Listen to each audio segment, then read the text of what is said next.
नमस्कार, मैं हूं संजय शर्मा। आप देख रहे हैं 4 PM न्यूज़ नेटवर्क।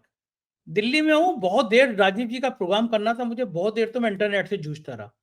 मुझे बड़ी हँसी आ रही है, 1 साल पहले प्रधानमंत्री जी ने घोषणा करी थी कि 5G लागू हो गया है, 6G की तरफ जा रहे हैं, 5G से बिल्कुल ब करंट की तरह आपका इंटरनेट चलेगा, लेकिन दिल्ली में, देश की राजधानी में इंटरनेट का ये हाल है। संडे का दिन है और आप सबको राजीव जी का इंतजार होता है। दुनिया के जाने-माने ज्योतिषी हैं। एक हादसा हो गया तो उनके परिवार में एक बार शो नहीं कर पाए थे संडे को, तो दुनिया भर से मेरे पास से मेल और फ़ोन आने लगे कि आज राजीव जी का प्रोग्राम कहाँ है? राजीव जी पेशे से इंजीनियर हैं, फिर उन्होंने शौकिया ज्योतिष पढ़ना शुरू किया और फिर काफ़ी अध्ययन वो करते चले गए। राजीव जी की भविष्यवाणियाँ सही भी हुई हैं, गलत भी हुई हैं। पिछले राज्यों के चुनाव को लेकर भविष्यवाणियाँ उनकी गलत हुई थी। लेकिन इस बार वो फिर भविष्यवाणी कर रहे हैं हरियाणा और महाराष्ट्र को लेकर। लेकिन इस बार जो मेरी बातचीत हुई उसमें उन्होंने अमित शाह जी के स्वास्थ्य को लेकर और अमित शाह जी के राजनीतिक भविष्य को लेकर बड़ी गंभीर और खतरनाक बातें की हैं। मैं कामना करूँगा किसी भी राजनेता के जीवन में कुछ भी खराब ना घटे, आप भी अपने कर्म ठीक करें, सब कुछ अच्छा हो, लेकिन खतरनाक बातें हैं। हर बार के प्रोग्राम की तरह मैं इस बार भी आपसे कहूँगा कि अगर आपका ज्योतिष में यकीन हो, तो ये प्रोग्राम देखिए, ज्योतिष में यकीन ना हो तो मत देखिए। मेरा ज्योतिष में यकीन है इसलिए मैं ये कार्यक्रम करता हूँ और सुप्रीम कोर्ट ने भी कहा है कि ज्योतिष एक विधा है। बनारस हिंदू विश्वविद्यालय, लखनऊ विश्वविद्यालय, तमाम देश के विश्वविद्यालयों में ज्योतिष पढ़ाई जाती है, तो इसलिए ज्योतिष पे हम सवाल नहीं खड़ा कर सकते। राजीव जी ने आज बहुत-बहुत ज़बरदस्त तरीके से कुछ बातें कही हैं, तो मेरा अनुरोध है कि आपको ये वीडियो पूरा सुनना चाहिए। एक अच्छी खबर मैं आपको दूँ कि हमने जो 4 PM म्यूज़िक लॉन्च किया था, पूरे देश भर से उसमें बहुत प्यार आप लोगों का मिला। एक नया प्रयोग उसमें किया है हमने।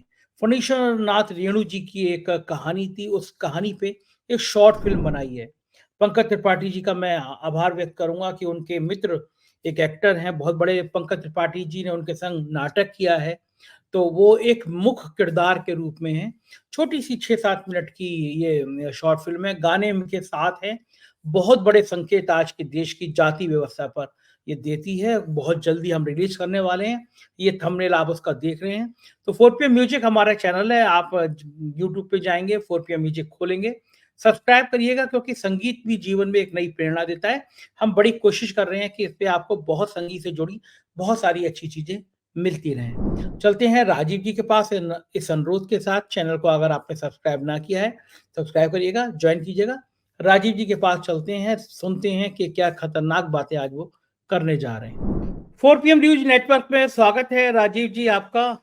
और मैं क्षमा चाहता हूँ आप इतने व्यस्त हैं आजकल बिटिया की शादी की तैयारियों में, तब भी मैं आपके से अनुरोध करके कार्यक्रम के लिए समय निकाल लेता हूँ, क्योंकि संडे के दिन अगर किसी दिन एक बार ऐसा हादसा हो गया था, प्रोग्राम नहीं आ पाया था, तो 1 घंटे के अंदर कम से कम 50-60 मेल अलग-अलग देशों से, अलग-अलग देशों से आए, ऑस्ट्रेलिया से, जाने कहाँ-कहाँ से, कि राजीव जी का प्रोग्राम कहाँ है, राजीव जी का प्रोग्राम कहाँ है? तो आपकी ख्याति पूरी दुनिया में फैली हुई है, इसलिए मैंने अनुरोध किया कि भैया शादी तो है ही है, लेकिन आधा घंटे का समय निकाल दीजिए। शुरुआत जी। करता हूँ राजीव जी, और बहुत ही थोड़ी-सी आपको बुरा लगेगा, लेकिन उस बात से शुरुआत करता हूँ कि पिछली बार आपने जो भविष्यवाणी की थी राज्यों के चुनाव के, वो सही नहीं हुई।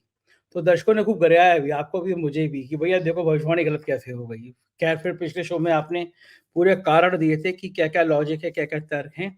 लेकिन इस बार मैं फिर खतरा लेके वही बात पूछना चाहता हूँ कि महाराष्ट्र और झारखंड में चुनाव की तिथि का अनाउंस हो गया। दोनों सेनाएँ सज गईं, अपने तलवार तीर कमान निकल आया। महाराष्ट्र में तो उन्होंने बीजेपी ने योजनाओं की झड़ी लगा दी, लाडली बहन लाडला भाई और जाने क्या-क्या। तो आपके गृह नक्षत्र क्या बताते हैं? क्या तस्वीर है? क्या होने वाला है महाराष्ट्र में और झारखंड में? हाँ, देखिए पहले तो दर्शकों की जानकारी के लिए बता दें, पिछले प्रोग्राम में भी मैंने क्या नाम है एक्सप्लेन किया था कि भाई भविष्यवाणी को आप किस रूप में देखेंगे, क्योंकि अगर हम किसी राज्य की भविष्यवाणी के लिए बात करते हैं कि भाई कांग्रेस का अच्छा समय है, बीजेपी के लिए खराब समय है, तो उसको उस एंगल से देखना चाहिए, क्योंकि देखिए ज्योतिष में सीटों का तो कोई प्रोसेस नहीं है। वो मैंने पहले ही हर प्रोग्राम में कहा कि सीटें तो तब बताई जा सकती हैं जब इंडिविजुअल हॉरोस्कोप को देखें।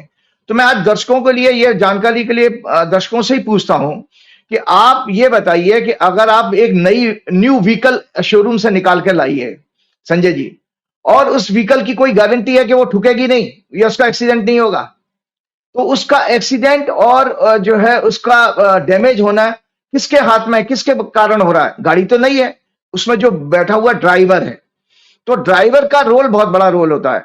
तो हमारे सामने कभी-कभी एस्ट्रोलॉजर के सामने मजबूरी ये होती है कि जो चीफ मिनिस्टर का कैंडिडेट अनाउंस किया जाता, उसके स्टार्स और पार्टी के स्टार्स को देख करके भविष्यवाणी की जाए तो 100% सही साबित होगी।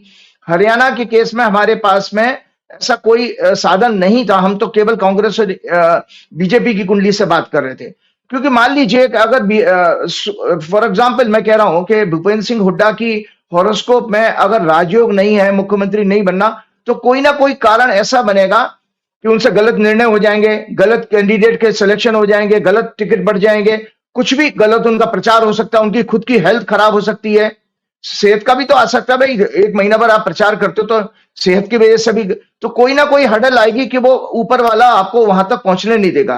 तो इसी तरह से जब आपने 3 राज्यों की जो 2 राज्य अभी जो चुनाव हुए हैं, तो यहां मेरा होमवर्क बहुत अच्छा है।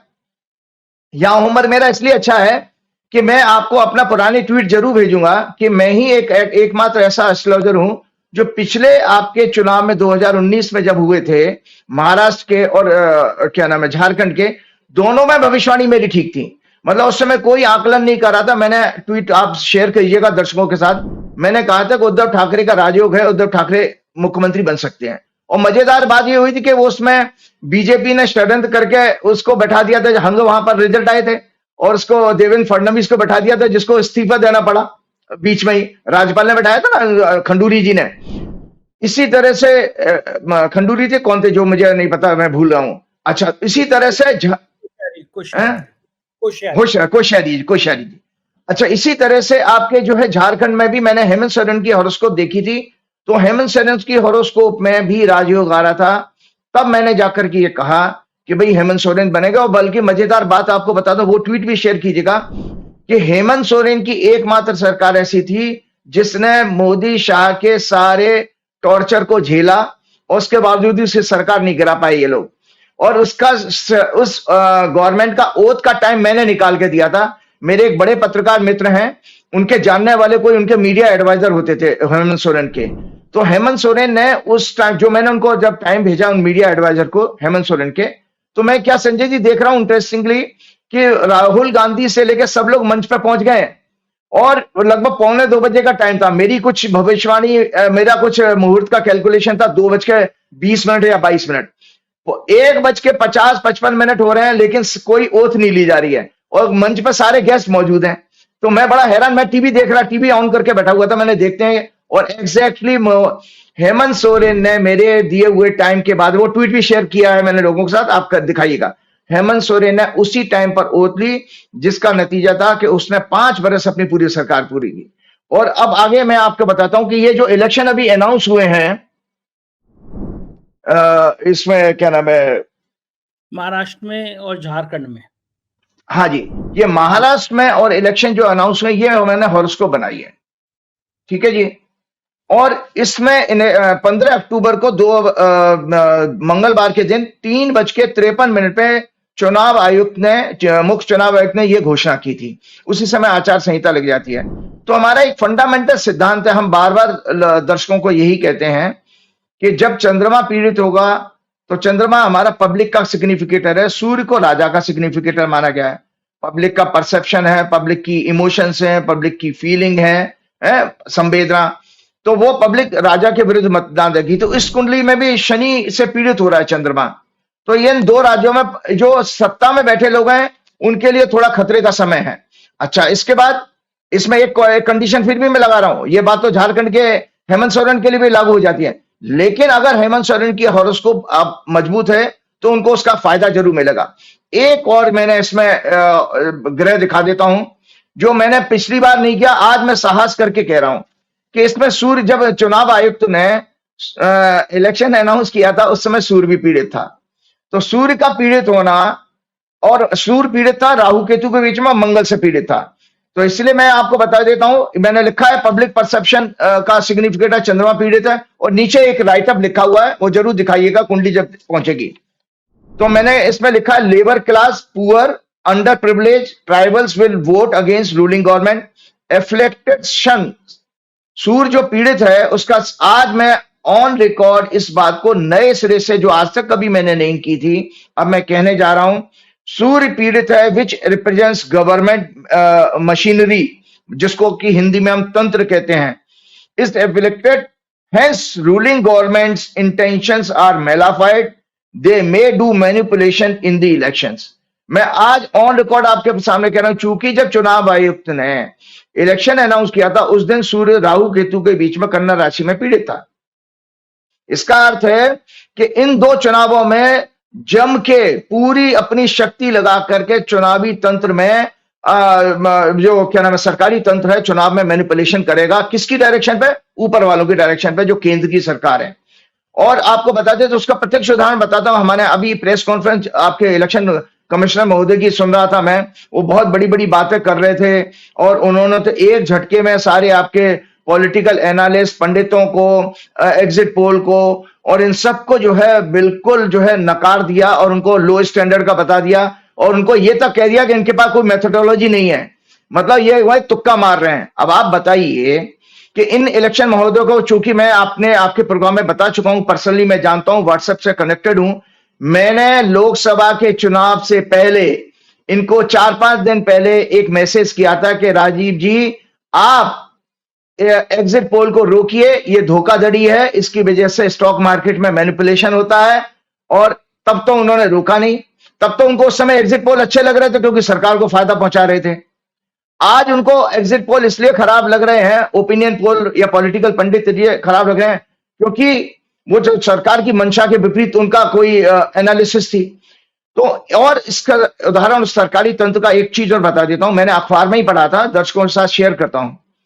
कांग्रेस ने या शिवसेना ने, किसी ने कंप्लेंट की थी, जो अभी सिटिंग डीजीपी है, कोई रश्मि शुक्ला है जाने क्या है, उनको हटाने की बात की थी कि इनके अंडर में फेयर इलेक्शन पॉसिबल नहीं है। उसको चुनाव आयुक्त ने, इन्हीं चुनाव आयुक्त ने मना कर दिया।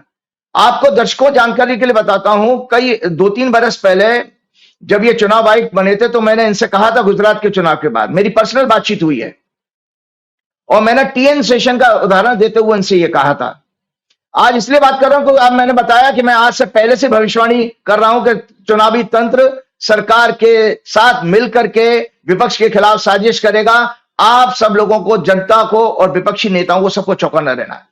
तो मैंने इनसे जब टीएन सेशन का उदाहरण दिया, मैंने कहा वो तो बहुत अच्छा काम करते थे, आपको भी ऐसा काम करना चाहिए। कारण यह है, वो क्या करते थे कि जिस स्टेट की इलेक्शन में है वहां के डीजीपी को और पुलिस अधिकारियों को, बड़े अधिकारियों को बदल देते थे, ट्रांसफर कर देते थे, क्योंकि उनके रहते हुए फेयर इलेक्शन पॉसिबल नहीं है। भाई जिसके अंडर में 5 साल आप काम कर रहे हो, जिसने आपको अपॉइंट किया है, आपका नेचुरल फेवर उनकी तरफ जाएगा। और इसके साथ साथ मैं आपको बता रहा हूं कि हम खूब, मुझे भी याद है कि जो लोकल पुलिस होती थी वो बाहर बॉर्डर पे, मतलब जो सिटी है, टाउन है, उसके बॉर्डर पे क्या नाम है पेट्रोलिंग करती थी, लेकिन अंदर का चुनाव का सारा मैनेजमेंट बाहर की पुलिस के पास होता था। जैसे अगर मान लीजिए हरियाणा में चुनाव है, तमिलनाडु की पुलिस बुला ली जाएगी, आंध्रा की पुलिस बुला ली जाए, तो ये फेयर इलेक्शन हो सकता था। करने नहीं देते वो, जो भी आप मशीनों में हेरा फेरी। तो जानते हैं, इन्हीं चुनाव आयुक्त महोदय का जवाब सुन लीजिए। अरे राजीव जी, वो जमाना और था, अब ये जमाना और है। मतलब इतना थका हुआ सा जवाब दिया है इन्होंने कि आपके अंदर करेज नहीं है, आपके अंदर ये करेज नहीं है कि इतना जबरदस्त ब्लैक मनी इस्तेमाल हो रहा है, काला धन इस्तेमाल हो रहा है, चुनाव में वोट खरीदे जा रहे हैं, ओपनली खरीदे जा रहे हैं, लेकिन चुनाव आयुक्त को कोई सर्दी गर्मी नहीं है। जबकि इलेक्शन रिफॉर्म में चुनाव आयुक्त को तो यह सबसे बड़ा चाहिए था कि जो भी चुनाव के प्रोसेस में मैनिपुलेशन है, फ्रॉड है, उनको रोकना का काम आपका था। लेकिन आप वहां पर प्रेस कॉन्फ्रेंस में भाषण दे रहे थे और आपका रवैया देखिए, कितना एटीट्यूड, कितना इनका निगेटिव और एरोगेंट है कि जब विपक्षी पार्टी, बहन पार्टी कांग्रेस ने कंप्लेंट की थी, तो जिस तरह से वो वहां पर उसका जवाब दिया गया था, जैसे कि आप उनको डांट रहे हैं, उनको फटकार लगा रहे हैं विपक्षी पार्टी को। जबकि ब्यूरोक्रेट्स की इतनी हिम्मत हो सकती है, जो जनता से के बीच में से जाए नेता निकल के आते हैं, उनसे बड़ा कोई नहीं है। क्यों? क्योंकि वो पब्लिक को रिप्रेजेंट कर रहे हैं और डेमोक्रेसी में पब्लिक राजा होती है। तो जो राजा का रिप्रेजेंटेटिव है, आप उसको डांट रहे हो कि आप ये ऐसे कैसे कर सकते हैं, जबकि बाबुओं का काम क्या होता है? चुनाव आयुक्त भी बाबू ही हैं। उन बाबुओं का क्या काम होता है? आपके पास कंप्लेंट गई थी तो आपको पोलाइटली ये कहना चाहिए, ठीक है, we will look into the matter, हम आपकी जांच इसकी पड़ताल करेंगे। लेकिन आप डांट रहे हैं कि ये सब गलत है, और वो आप जुडिशियस कैसे हो सकते हैं? कंप्लेंट करते ही आप ये कह देते हैं कि नहीं ये सब गलत है, ये सब फर्जी है। तो इससे इंटेंशन ये लगता है कि ये पूरी की तो पूरी स्लेवरी है। ये पूरा मैंने पिछले प्रोग्राम में आपको बताया था कि चुनाव आयोग की जो इमेज कभी भी इस देश में अच्छी नहीं रहेगी। हाँ, व्यक्ति विशेष कभी चुनाव आयोग तो अच्छा आएगा तो जरूर करेगा। वैसे भी राजीव जी की कुंडली में तो आपको मैं बताऊं, वैसे भी उनकी हॉरोस्कोप में एरोगेंस का बहुत ज्यादा है, ईगोइस्ट बहुत है, उनकी हॉरोस्कोप में प्रॉमिस है। और राजीव जी से याद आया, मैंने हंस के लोगों को एक ट्वीट शेयर किया था, आज ऑडियंस के सामने बताता हूं। अभी 3-4 दिन पहले राजीव जी फंस गए वहां पर 12,000 फीट की ऊंचाई पर उत्तरांचल में, और वहां पर उनकी इमरजेंसी लैंडिंग करानी पड़ी। और वहां पर जो वो तो सोचिए, बेंगलोर के कुछ ट्रैकर थे जिन्होंने ट्रेस आउट किया, वरना इनको वहां पर अता पता ही नहीं लग रहा था, कोई ढूंढने वाला नहीं। फिर उन ट्रैकर्स ने उनको ले जाके किसी एक ऐसे घर में जहां कोई नहीं रहता है उस घर में छिपाया, क्योंकि रात को रुकने की जगह थी। 17 घंटे बाद इनको बचाया जा सका था, 17 आवर्स के बाद इनको रेस्क्यू किया गया था। 17 आवर्स में ये चीफ इलेक्शन कमिश्नर महोदय प्लस उनके 1-2 साथ अधिकारी 0 डिग्री सेंटीग्रेड टेम्परेचर में बिना गर्म कपड़ों के रहे हैं। तो परमात्मा ने आपको एक झलक तो दे दी है कि सुन लो, ऊपर हवा में से उठा लिए जाओगे अगर इस तरह से किया तो। अभी तो एक झलक दिखाई है परमात्मा ने। और आपको बताऊं कि ना वहां पर बिजली थी, ना पानी था, ना खाने के लिए। उन ट्रैकर्स ने कुछ लकड़ियां जला करके, ये सब अखबार में रिपोर्ट आई है पूरी, लकड़ियां जला के इनको थोड़ी गर्माहट मिल जाए, इस तरह 17 घंटे तक ये भूखे प्यासे रहे हैं। तो राजीव जी आप सुन लीजिए, ये परमात्मा ने आपको चेतावनी दी है कि ये एक लास्ट मोमेंट है। इससे पहले भी ये महोदय एक बार क्या नाम है, मैं फोन पर ही बातचीत से बाद में पता लगा, उन्होंने कहा भाई मैं 3 दिन अपोलो हॉस्पिटल में एडमिट हो गए थे, इनकी सांस बंद हो गई थी, मतलब ब्रेथलेसनेस का है। तो ये मैं इसलिए इन लोगों को चेतावनी देता हूं। देखिए, मेरा काम है आपको बताना कि आप धर्म के रास्ते पर चलो, संविधान की रक्षा करना आपका सबसे परम कर्तव्य है। कोई राजा आए जाए उससे कोई लेना देना नहीं है, क्योंकि अगर संविधान नहीं रहेगा तो ये देश नहीं रहेगा और मानवता खत्म हो जाएगी। तो ये मैंने इसलिए आज ये सारी डिटेल जानकारी ये दी क्योंकि इसमें लिखा है इलेक्शन में ब्लैक मनी, धनबल, बाहुबल का सत्ता द्वारा दुरुपयोग अवश्य होगा, क्योंकि इसी कुंडली में धन भाव भी पीड़ित है। इस कुंडली में मान लीजिए मतलब आप जान लीजिए कि सत्ता जबरदस्त धनबल का इस्तेमाल करने वाली है। ये जितनी भी अभी स्कीम दी जा रही है, जितने भी इसके, और अभी विपक्षी पार्टियों ने चुनाव आयुक्त को शिकायत भी की है कि किस तरह से इलेक्शन अनाउंस होने के बाद अपॉइंटमेंट्स किए जा रहे हैं, लेकिन उस पर कोई एक्शन की रिपोर्ट नहीं आई होगी आपके पास में। मोदी जी ने इतनी बार वायलेशन किया है आचार संहिता का, लेकिन आज तक इस चुनाव आयुक्त ने, मैं इसलिए कह रहा हूं कि ये चुनाव आयुक्त एग्जिट पोल को, पॉलिटिकल पंडित्स को, एनालिस्टों को जो है गलत ठहरा रहे हैं, उनके अंदर फॉल्ट देख रहे हैं, लेकिन अपनी वर्किंग में उनको फॉल्ट नजर नहीं आता कि ये तो किसी तरह कॉन्स्टिट्यूशनल पोजीशन पर बैठने लायक इनका मोरल कैसे है, मुझे भगवान जाने, मैं पता नहीं। अब मैं एक चीज और दिखा रहा हूं आपको कि एक हॉरोस्कोप जो है, ये मंगल जो है राशि बदल रहा है। 20 जो आज हमारा 20 तारीख है, 20 तारीख को जो मंगल राशि बदल रहा है, और मंगल नीच का हो जाएगा, और नीच का होकर के ये सूर्य को पीड़ित करेगा, और सूर्य भी नीच का ही है।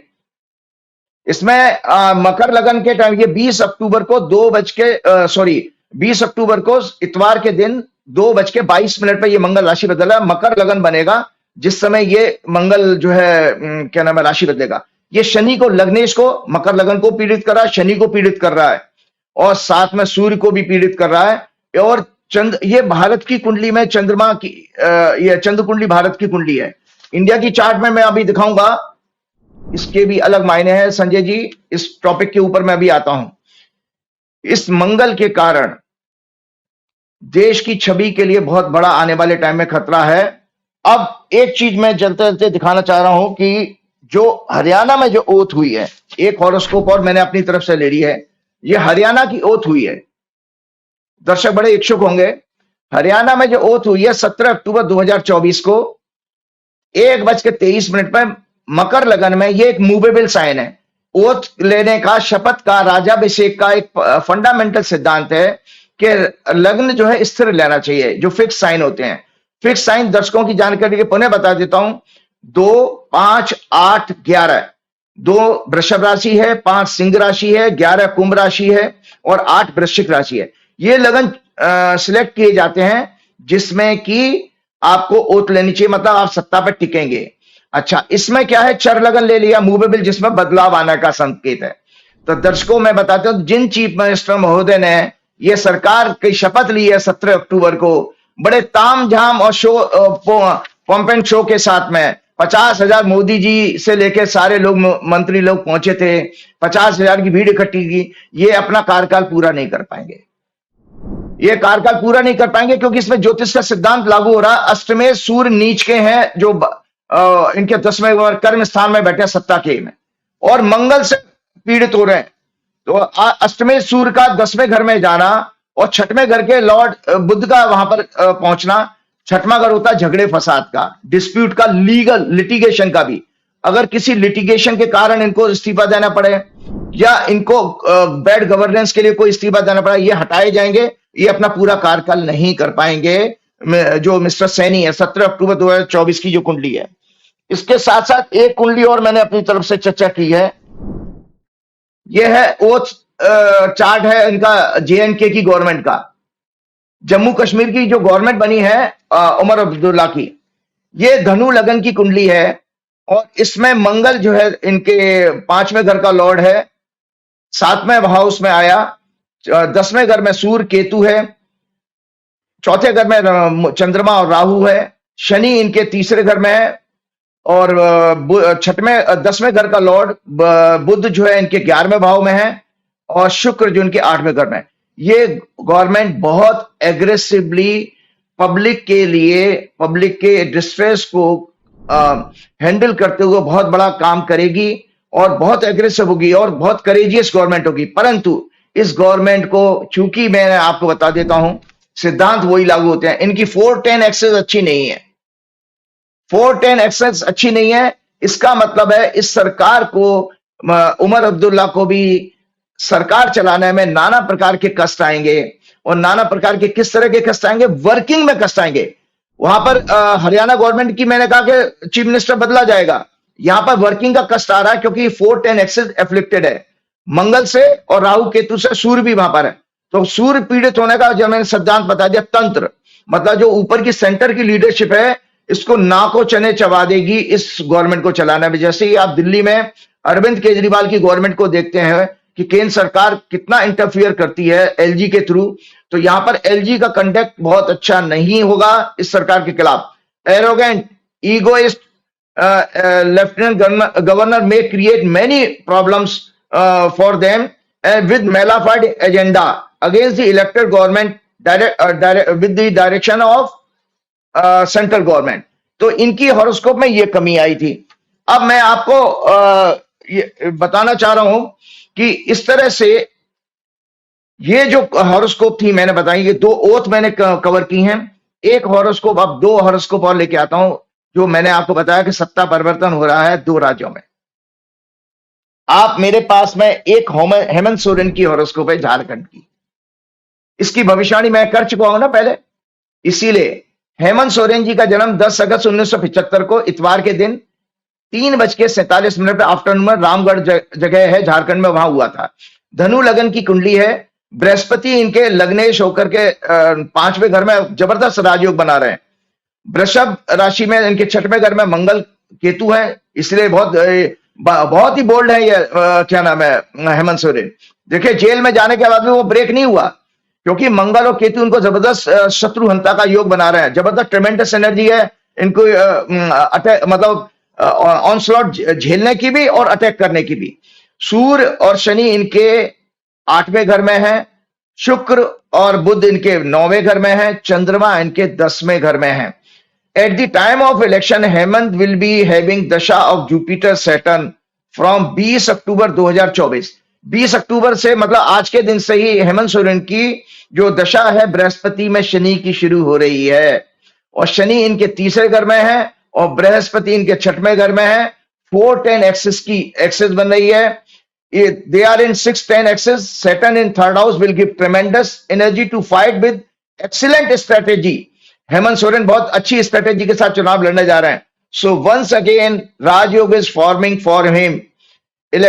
तो आप सोचिए, और इलेक्शन पॉसिबल इन वीनस सूक्ष्म दशा 17 नवंबर से शुरू हो रही है, वीनस की दशा जो उनका लाभेश है।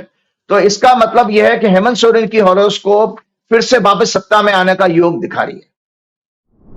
हेमंत सोरेन दोबारा चीफ मिनिस्टर बनेंगे। इसके बाद एक हॉरोस्कोप और है उद्धव ठाकरे की। उद्धव ठाकरे की जो हॉरोस्कोप है, मैं आपको बताऊं, उद्धव ठाकरे की हॉरोस्कोप में भी वापस राजयोग आ रहा है, क्योंकि उद्धव ठाकरे की ये जो हॉरोस्कोप है, ये दर्शक देख लें। उद्धव ठाकरे की हॉरोस्कोप 27 जुलाई 1960 का जन्म है, बुधवार का दिन 10:12 मुंबई का बर्थ है। कन्या लगन की कुंडली है। बृहस्पति शनि इनके चौथे घर में है, केतु इनके छठवें घर में है, 10वें घर में बुध है और 9वें घर में मंगल है, 11वें भाव में शुक्र और सूर्य है और 12वें भाव में राहु और चंद्रमा। इसीलिए इनको बार बार जो है रेस्पिरेटरी सिस्टम से रिलेटेड या हार्ट की प्रॉब्लम इनको हुई है। तो जो इनकी 18 नवंबर से जो अभी करंट में दशा इनकी चल रही है, वो जुपिटर मून की चल रही है और 18 नवंबर से इनकी जुपिटर सैटर्न की दशा शुरू हो जाए। जुपिटर मून सैटर्न की दशा जो इनके चौथे घर में सिंहासन के घर में बैठे हुए हैं। इसका अर्थ यह है कि इनके लिए राजयोग फिर से वापस फॉर्म हो रहा है। तो हाँ, उद्धव ठाकरे की हॉरोस्कोप में राजयोग फिर से वापस आ रहा है। अब मैं आपको बताता हूं, एक हॉरोस्कोप और शेयर करता हूं महाराष्ट्र के चुनाव के लिए, क्योंकि झारखंड का मैंने कवर किया। महाराष्ट्र के चुनाव में हम कहते हैं कभी कभी हमारे सितारे खराब हो तो हम कितने ही बड़े टैलेंटेड आदमी हैं लेकिन हम कुछ नहीं कर पाते, और जब ग्रह अगर कमजोर हो तो आप गधे को घोड़ा कभी नहीं बना सकते, कभी नहीं बना सकते। आप जितना मर्जी, आप चाहे अमित शाह हो, मोदी जी हो, सारे जहान की शक्ति लेके आ जाएं, सारे जहान की पावर, और इलेक्शन कमिश्नर भी वहां पर उल्टे लटक जाएं पूरे 12 साल तक, तो इलेक्शन कमिश्नर महोदय भी इसको नहीं बदल पाएंगे। वो है हॉरोस्कोप देवेंद्र फडणवीस की। देवेंद्र फडणवीस जो बीजेपी का नेता है, वहां पर 22 जुलाई 1970 का जन्म है इनका। सुबह 6:09 नागपुर का बर्थ है। इनकी कर्क लगन की कुंडली है। सूर्य मंगल इनके लगन में ही है, बुध भी साथ में है। इनके सेकंड हाउस में वीनस और केतु है और चंद्रमा इनका राहु के साथ में अष्टम भाव में। वर्तमान दशा इनकी केतु चंद्र में, उसके बाद केतु मंगल अप्रैल 2025 तक चलेगी। इनके लिए इस समय ये दशाएं 6-8 एक्सिस में है। और संजय जी, और डी चार्ट होता है, कैरियर का जो चार्ट होता है, मिथुन लगन बनता है, उसमें केतु इनके 6वें भाव में है और मंगल इनके 12वें घर में है। तो अतः मैं आपको बता रहा हूं, ये 6-8 की एक्सिस है जो किसी भी तरह से देवेंद्र फडणवीस को सत्ता का सुख नहीं लेने देगी। इस बेचारे पॉलिटिशियन के साथ सबसे बड़ा दुर्भाग्य ये रहा कि अभी तक ये अटैचिड हो रहा है, कभी वो शिंदे की अटैचिड हो रहा है, कभी अजीत पवार की अटैचिड हो रहा है। उससे पहले मतलब आप देखिए, इनको बनाया गया जो कोश्यारी जी के टाइम में, तो उस समय भी इनको तुरंत 2 दिन के बाद इस्तीफा देना पड़ा। मैंने इनकी हॉरोस्कोप को देखते हुए उसमें प्रेडिक्ट की थी कि ये अमावस्या के दिन इस्तीफा दे देंगे, और एग्जैक्टली उसी दिन इन्होंने रिजाइन किया था। मैंने ये तक बता दो, और किसी ने मेरी ऑडियो रिकॉर्डिंग भी सेव कर रखी थी। वो ऑडियो रिकॉर्ड चली, मैंने कहा ये इस्तीफा दे देगा, और एग्जैक्टली अमावस्या के दिन दिया। सो देवेंद्र फडणवीस की हॉरोस्कोप किसी भी तरह से राजयोग नहीं दिखाती है, जिसके कारण देवेंद्र फडणवीस को कोई सत्ता में वापसी का संकेत नहीं मिला, और जिसका नुकसान भाजपा को जरूर जरूर उठाना पड़ेगा। बिल्कुल ठीक बात है। ये हुआ 2 राज्यों का आकलन। एक बड़ा सेंसिटिव मुद्दा गृह मंत्री अमित शाह से जुड़ा है। आपने पहले भी अमित शाह जी की जन्मपत्री को अध्ययन किया था, उनके बारे में बताया था। इधर अमित शाह का नाम विदेशों के कई स्कैंडल में, स्कैंडल मतलब जो विदेश नीति से जुड़ा मामला तो है, लेकिन अमित शाह का नाम आ रहा है, रॉ का मामला आ रहा है, और तरह तरह की चीजें आ रही हैं सामने, क्योंकि देश हित में उन पे हम ज्यादा बात नहीं करेंगे। हम चाहेंगे कि भारत की संप्रभुता कायम रहे, लेकिन जो नाम आ रहा है अमित शाह का, वो बड़ा सेंसिटिव है। अमित शाह के सितारे क्या कह रहे हैं कि क्या विदेश के कुछ स्कैंडल्स में, जासूसी कांड में या अलग अलग चीजों में अमित शाह के सितारे बेहतर हैं? क्या अगले प्रधानमंत्री वो हो सकते हैं? उनका स्वास्थ्य कैसा रहेगा? अमित शाह की जन्मपत्री पे आज हम कुछ आपसे चर्चा करना चाहते हैं। बहुत अच्छा। एक और चीज, मैं अमित शाह जी की हॉरोस्कोप पे बात करने से पहले एक चीज और बताता हूँ। एक हॉरोस्कोप में अभी और डिस्कस करना चाहे, वो है इंडिया अलायंस की कुंडली। हमने जब हरियाणा की जब इलेक्शन हुआ था तो 2 पार्टी थी, कांग्रेस और बीजेपी। लेकिन यहां पर अभी हम इंडिया अलायंस के हॉरोस्कोप को जरूर देखेंगे, क्योंकि आप देखिए 2 राज्यों के जो चुनाव हुए हैं अभी, और मैंने न्यूज़पेपर में भी इस तरह की चीज पढ़ी थी कि उसमें कांग्रेस जहां पर 100 लड़ रही थी, वहां पर उसको उसको किसी भी कारण से सफलता नहीं मिली, लेकिन एक इंडिया अलायंस की एक सरकार बन गई। एक इंडिया अलायंस की टैली में एक नया स्टेट जुड़ गया J&K के रूप में। तो मैं दर्शकों ये बताता हूं, ये इंडिया अलायंस की कुंडली आज मैं फिर से चर्चा कर रहा हूं। ये इंडिया अलायंस की कुंडली है 18 जुलाई 2023 की, जो बेंगलोर में फॉर्म हुआ था 4:20 पर दोपहर को। वृश्चिक लग्न की कुंडली, शनि इनके चौथे घर का स्वामी के चौथे घर में है, बृहस्पति राहु के साथ में छठवें घर में, और इनके 9वें घर में चंद्रमा बुध सूर्य है, और 10वें घर में मंगल वीनस है। लग्नेश का मंगल का 10वें घर में पहुंचना ये राजयोग है, और केतु जो है आपके इनके 12वें घर में। संजय जी, इसमें मंगल जो है इनके 20 अक्टूबर को भाग्यस्थान में आ रहा है, जबरदस्त राजयोग आ रहा है। इसका अर्थ भी है, अपार्ट फ्रॉम मैंने 2 कैंडिडेट की कुंडली चर्चा की, मतलब उद्धव ठाकरे की और हेमंत सोरेन की। आज मैं पार्टी के रूप में जब देखता हूं, संगठन के रूप में, तो आपकी इसकी दशा भी अभी सुन लीजिए। अभी शनि में, शुक्र में जुपिटर चल रही है, और 14 जून 2024 से इनकी शनि शुक्र और शनि वापस दशा शुरू हो रही है। तो हॉरोस्कोप अगर किसी की मजबूत है बीजेपी से भी ज्यादा, तो इंडिया अलायंस की हॉरोस्कोप मजबूत है। इसका अर्थ यह है कि इंडिया अलायंस की हॉरोस्कोप के अनुसार इंडिया अलायंस को गेन होने जा रहा है दोनों राज्यों में इंडिया अलायंस जीतने जा रही है। क्योंकि शनि, आप मजे की बात देखिए, 23 नवंबर को दर्शक जो एस्ट्रोलॉजी जानते हैं वो सब इस चीज को देख सकते हैं। 23 तारीख को रिजल्ट आएंगे, और संजय जी 15 नवंबर को, 23 नवंबर को रिजल्ट आ रहे हैं, 15 नवंबर को, 20 नवंबर को इलेक्शन है वहां महाराष्ट्र का, और 13 तारीख को है आपका झारखंड का। 15 नवंबर को शनि मार्गी हो रहे हैं, अभी वक्री चल रहे हैं, और इनके कुंभ राशि में ही है जो उनकी जन्म की कुंडली में है। तो ये इनकी कुंडली बहुत बहुत जबरदस्त मजबूत है। अब इसके साथ एक बात मैं अभी करता हूं, अभी जो मैंने कर्क लगन की कुंडली दिखाई थी, तो इसमें भारत की कुंडली दिखा देता हूं मैं आपको पहले, अमित शाह के ऊपर आने से पहले। ये इंडिया का चार्ट है। इंडिया के चार्ट में मंगल 5 ग्रहों के ऊपर से गोचर करेगा। इंडिया के कुंडली में तीसरे घर में चंद्रमा बुध शनि शुक्र और सूर्य हैं, इनके तीसरे घर में 5 ग्रह हैं। राहु इनके लगन में है, मंगल इनके दूसरे घर में है, छठवें घर में बृहस्पति है, और केतु इनके 7वें घर में है। तो मंगल इस वृषभ लगन, टॉरस लगन की कुंडली में 12वें घर का लॉर्ड है। 12वां घर होता है प्रदेश का, और वो उसका स्वामी अगर फॉरेन के हाउस का लॉर्ड अगर 3rd हाउस में जाके नीच का हो रहा है, और वहां पर जो जन्म की कुंडली में 5 ग्रहों को प्रभावित कर रहा है, जिसमें 6वें घर का लॉर्ड शुक्र भी है, लग्नेश भी है जो, और सूर्य इनका है वो भी है, और 10वें घर का शनि भी है। तो जो 20 अक्टूबर को दर्शकों मैंने आपके साथ जो कुंडली चर्चा की है राशि बदलने की मंगल की, ये भारत के लिए विदेश नीति के मामले में बहुत सबसे खराब समय है, और थोड़ा बहुत समय नहीं है, ये कम से कम 5 से 6 महीने का समय खराब आ रहा है। क्योंकि यही ये मंगल जो है दिसंबर के फर्स्ट वीक में वक्री हो जाएगा। वक्री होकर के फिर ये जनवरी में वापस मिथुन राशि में आएगा, उसके बाद फिर कर्क में जाएगा। मतलब कर्क और मिथुन के साइन में मंगल का गोचर लगभग 4 महीने के आसपास का रहने वाला है।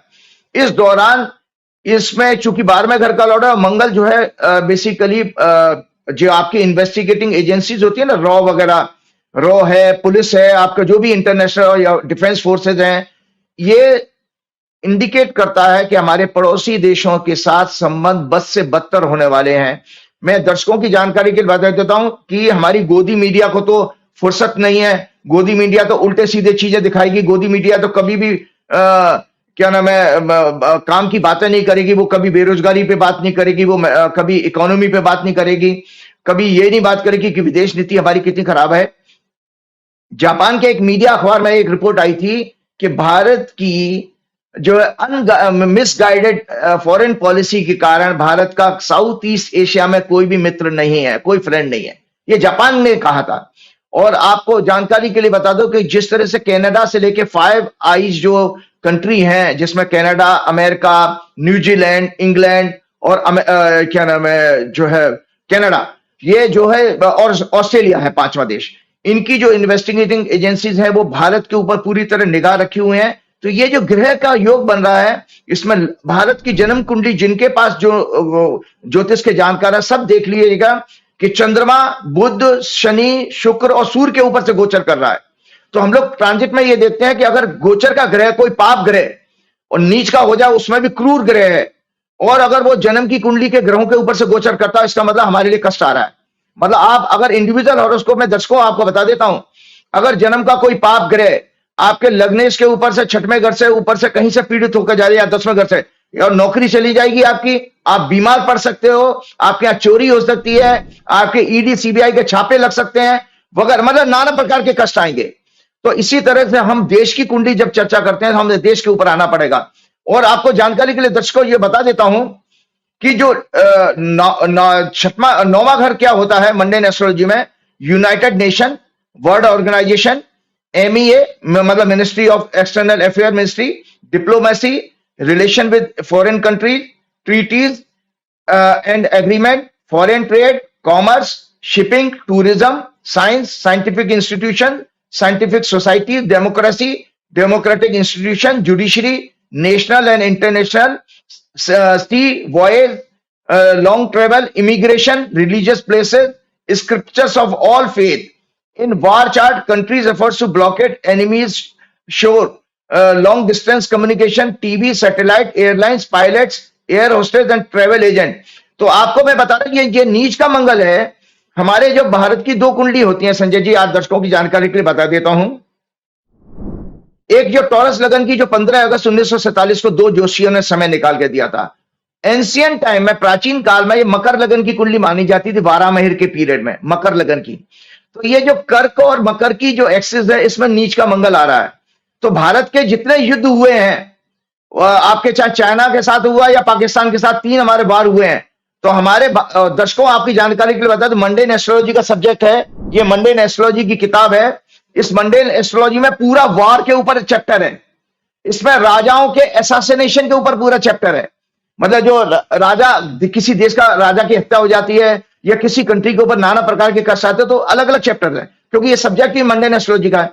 तो इसमें वार के ऊपर बताया गया कि जब जब भारत की टॉरस और स्कॉर्पियो की एक्सिस पीड़ित होती है, या मकर और कैंसर की कैंसर और कैप्रिकॉन की एक्सिस पीड़ित होती है, तो उस समय भारत किसी तरह के संकट में दुश्मनों के साथ युद्ध जैसी हालात बनते हैं, और युद्ध हुआ भी है।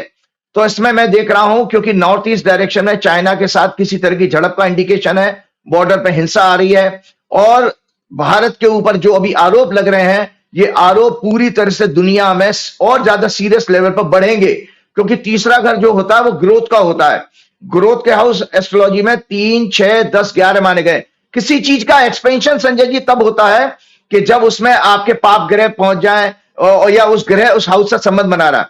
तो चूंकि 12वें घर का लॉर्ड आ रहा, 12वां घर हमारा ह्यूमिलेशन का, निरंतर मैंने आपके हर प्रोग्राम में बताया कि नाना प्रकार के लॉस 12वें घर से देखे जाते हैं। तो 12वें घर के मैं जल्दी से सिग्निफिकेंस पढ़ के बता देता हूं दर्शकों, आप ये सारा मैटर आपका क्लियर हो जाएगा। War, losses, espionage, secret plots, hospital assassination, arson, लूट, rapes, sedition, treason, enemies, foreign spies, kidnapping, conspirators, secret treaties, gambling, criminals, prostitution, blackmail, bootlegger, deception, forgery, secret service, detectives, police and law enforcement authorities, asylum, slavery, exile, extradition treaty, misfortune, poverty और scandals नाना प्रकार के। और 6वां घर जो होता है वो हमारा आपका और होता है epidemics, property in foreign country, smuggling, और life in foreign country, success abroad. आपको पता है बीजेपी की जब चार्ट मैंने दिखाई थी आप लोगों को, तो बीजेपी के चार्ट में मैंने बताया था, ये बीजेपी के चार्ट में मैंने बताया था दर्शकों, ये बीजेपी का चार्ट है कि बीजेपी के चार्ट में दरअसल ड्रग्स स्मगलिंग, ड्रग्स का, काले धन को बाहर भेजने का पूरा योग है। इसके कारण इसीलिए 2010 से 2014 से इस सत्ता में नाना प्रकार की चीजों इस तरह के आपने देखा कि कितने बड़े बड़े ड्रग्स के कार्टेल पकड़े जा रहे हैं।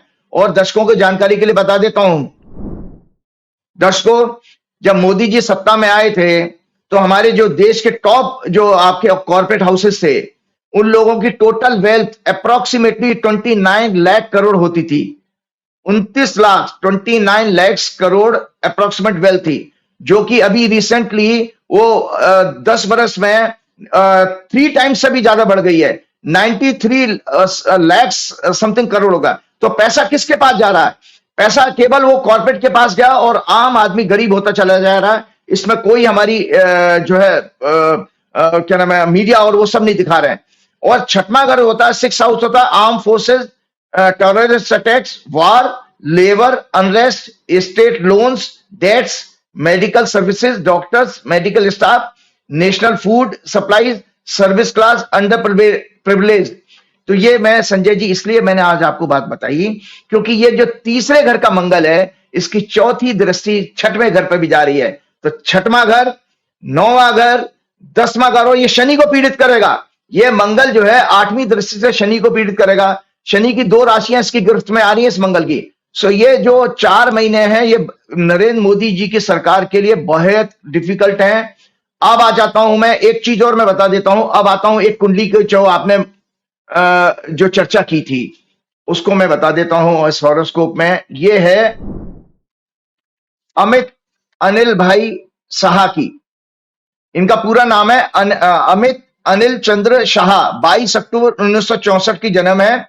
सुबह 5:23 35 सेकंड का मुंबई का बर्थ है। कन्या लगन की कुंडली है। ये कुंडली हमने पहले भी एक बार चर्चा की थी। सूर्य बुध इनके दूसरे घर में है, शनि इनके छठवें घर में, अपने घर का, इसीलिए बहुत करेजियस और बोल्ड बहुत है ये। और चंद्रमा इनके 8वें घर में है, शनि से पीड़ित हो रहा है तीसरी दृष्टि से। बृहस्पति इनके 9वें घर में है, धार्मिक माइंडसेट के आदमी तो है ये। और राहु और केतु इनके चौथे और 10वें घर में है। मंगल इनका नीच का है और 11वें भाव में है। और शुक्र इनका 12वें घर में है, जो शनि से पीड़ित हो रहा है। और शनि किससे? 8वीं दृष्टि से मंगल से पीड़ित हो रहा है। दर्शक देख लें कि शनि को ऊपर नीच के मंगल की दृष्टि आ रही है।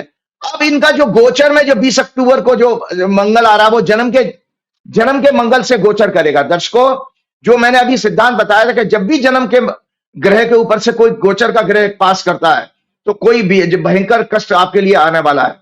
तो मैं दर्शकों जानकारी लिए बता देता हूं कि मैंने बीजेपी की जो हॉरोस्कोप चर्चा की थी, ये आपकी वर्षफल है। ये वर्षफल की कुंडली भी मैंने दर्शकों दिखाई थी बीजेपी की हॉरोस्कोप में, कि इसमें मुंथा जो है छठवें घर में, जो 12वें घर को देख रही है, और मंगल और शनि सब इकट्ठे हैं। इनकी कुंडली में कन्या लगन की कुंडली जो अमित शाह का ही हॉरोस्कोप बनता है, 6वें घर में मंगल, शनि, चंद्रमा और मुंथा है। और 7वें घर में शुक्र, राहु, सूर्य हैं। और बुध इनका लग्नेश होकर के अष्टम भाव में बृहस्पति के साथ है। तो इनका जो 12वां घर होता सिंह राशि बनी, सूर्य। तो दर्शकों की जानकारी के लिए बता देता, ये राइट अप आप दिखा दीजिएगा। इसमें मैंने नीचे की तरफ लिखा हुआ है कि इनकी विदेशों में छवि और बिगड़ेगी, जनता का इनसे मोह भंग होगा। इनका निरंतर प्रतिष्ठा निम्न स्तर पर चली जाएगी। भ्रष्टाचार, अनैतिक राजनीतिक पॉलिसीज एक्शन के कारण गिरता जाएगा। आपकी दर्शकों की जानकारी के लिए बता देता हूं कि जिस FBI ने जिसको अभी भगोड़ा साबित किया है विकास यादव को, उस विकास यादव को दिल्ली पुलिस ने भगवान जाने किसको कवर अप करने के लिए, किसको बचाने के लिए उसको अरेस्ट कर लिया है। क्योंकि अभी कल के ही मैंने कहीं न्यूज में पढ़ा था कि विकास यादव को अरेस्ट कर लिया है, जिसको अमेरिका मोस्ट वांटेड, मतलब वांटेड है अमेरिका में वो। और जिस तरह से ये जो सब चीजें हुई हैं, तो एक अमित शाह जी के लिए मैं बता देता हूं खतरे का समय है कि अमित शाह जी के 6वें घर में शनि गोचर कर रहा है, और उनका जन्म का शनि भी वही है 6वें घर में। और 11वें भाव से नीच का मंगल जो उनके जन्म के मंगल से गोचर करेगा। तो अमित शाह जी की हेल्थ के लिए किसी तरह के कैंसर के बढ़ने के समाचार आ रहे हैं, क्योंकि इनकी जो बीमारी है आपको बताता हूं, ही वाज जेल्ड इन दी। आप क्यों ऐसी बातें बोल रहे हैं? आप बोलते हैं नहीं, मैं आपको बता रहा हूं कि अमित शाह जी के लिए बहुत कष्टकारी समय है। इनके मैंने इसकी कुंडली में कई सारी घटनाओं को मैं इसमें मैच किया था। इनकी मदर 8 जून 2010 को डेथ हुई थी इनकी। ये 25 जुलाई 2010 को अरेस्ट हुए थे, 3 महीने जेल में रहे थे, और 29 अक्टूबर 2010 को उनकी जमानत मिली थी। And he was operated for lipoma इन कोई बीमारी है जिसमें सिस्ट हो जाती, गांठ हो जाती, जो गर्दन में हुई थी। वो सितंबर 2019 में हुई थी। तब भी इसी तरह की दशा चल रही ग्रह की। और अगेन इनको एम्स में 2 अगस्त 2020 को एडमिट किया गया था। 1 महीना करीब रहे थे। उस समय भी इसी तरह के राहु में इनकी दशा थी, राहु में शनि की दशा आ गई।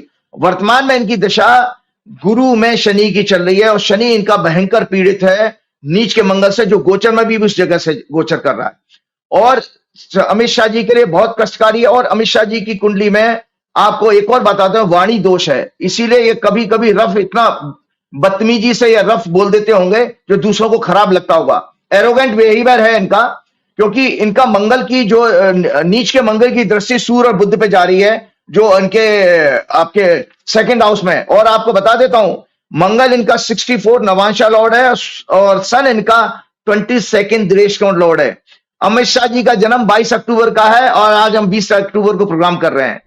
तो ये अमित शाह जी का जन्म आ रहा है, इसलिए अमित शाह जी की कुंडली मेजर को मैंने कहा भाई ज्योतिषी का कुंडली डिस्कस करने का एकमात्र ऑब्जेक्टिव होता है कि भाई लोग अपनी पूजा पाठ अर्चना करके कुछ अपने कष्ट को कम करने के लिए प्रार्थना ईश्वर से कर सकते हैं। तो मैं भी ईश्वर से यही प्रार्थना करूंगा, अमित शाह जी को इन चीजों का ध्यान रखना चाहिए कि उनके लिए किसी तरह से विदेश से कोई, क्योंकि भारत की कुंडली जो मैंने दिखाई थी उसमें भी भारत के किसी महत्वपूर्ण नेता के ऊपर, क्योंकि भारत की कुंडली में नीच के मंगल की 10वें घर पर 9वें घर पर है, जो संवैधानिक पद पर बैठा हो, मंत्री पद हो या किसी इस तरह के ऊपर प्रॉब्लम आने वाली है। इनका नाम अभी आया और दर्शकों में जानकारी के लिए बता देता हूं, वॉशिंगटन पोस्ट कोई छोटा मोटा अखबार नहीं है।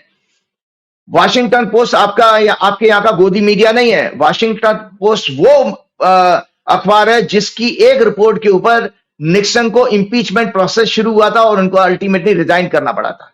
तो उस वॉशिंगटन पोस्ट में नाम आ जाना यह भारत के लिए बड़ा चिंता का विषय है। और अमित शाह जी की कुंडली जो है बहुत अच्छा जो है समय नहीं बता रही है। चलते चलते एक चीज और मैं बताना चाह रहा हूं, बीजेपी की हॉरोस्कोप जो दर्शकों मैंने आपको दिखाई थी, आज आपको बता देता हूं। अध्यात्म की बात है, उसके बाद प्रोग्राम हम खत्म करेंगे।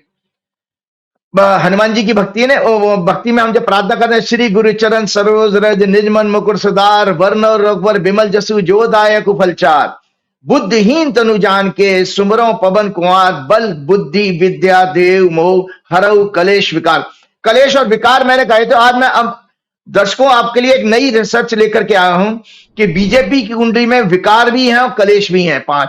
पांचों प्रकार के कलेश और विकार हैं। उसको जल्दी से एक्सप्लेन करता हूं। शास्त्रों के अनुसार मनुष्य जीवन में सभी संघर्षों, नैतिक पतन और पापों के कारण 5 विकार को अंग्रेजी में कहते हैं मेंटल डिसऑर्डर, और 5 कलेश, ट्रिबुलेशन, डिस्ट्रेस, मिजरी कहा गया उसको।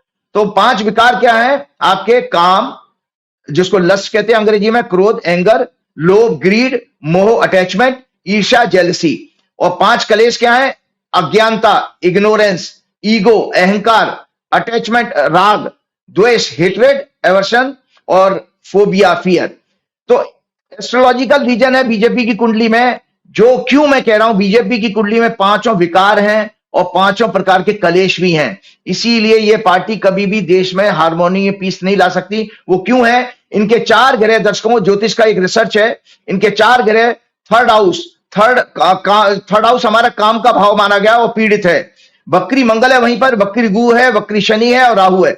वक्री मंगल 6वें भाव झगड़े के घर का स्वामी है, इसलिए क्रोधी और विंडिक्टिव है बीजेपी।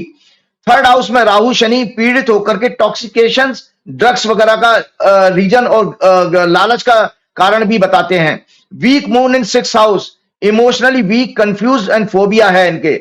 9वें घर में सभी पाप ग्रहों से पीड़ित बुध, जिसको कपट योग बनता है, चुगली, निंदा करना, झूठ बोलना और ईर्ष्या का कारक है।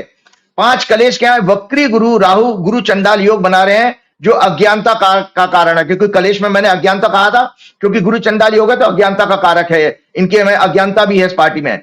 सूर्य 10वें घर में शनि से पीड़ित है, मंगल के द्वारा एक्सपेक्टेड है, जो ruthless governance with pride and egoist attitudes को सिग्निफाई करता है। चंद्रमा इनके 6वें भाव में डिजायर के घर है और वीक है, इंडिकेट करता राग को। वक्री और पीड़ित गुरु और बुद्धि का कारक पीड़ित बुध 9वें घर में लैक ऑफ विजडम के कारण हेट्रेड, द्वेष को बताता है। नीच का चंद्रमा मंगल से पीड़ित 6वें भाव में फोबिया, ओसीडी, स्किज़ोफ्रेनिया बीमारी का संकेत देता है।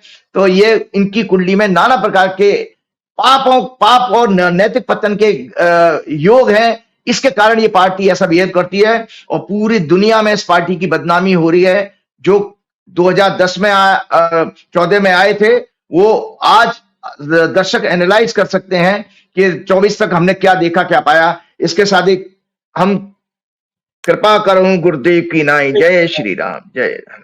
बहुत बहुत शुक्रिया राजीव जी, इतना समय दिया, आभार, थैंक यू। तो ये थे राजीव जी और आपने सुना कि कितनी जबरदस्त बातें आज इन्होंने की हैं। मुझको यकीन है ये बातचीत आपको पसंद आई होगी। चैनल को अपना प्यार देते रहिएगा। शुक्रिया, थैंक यू।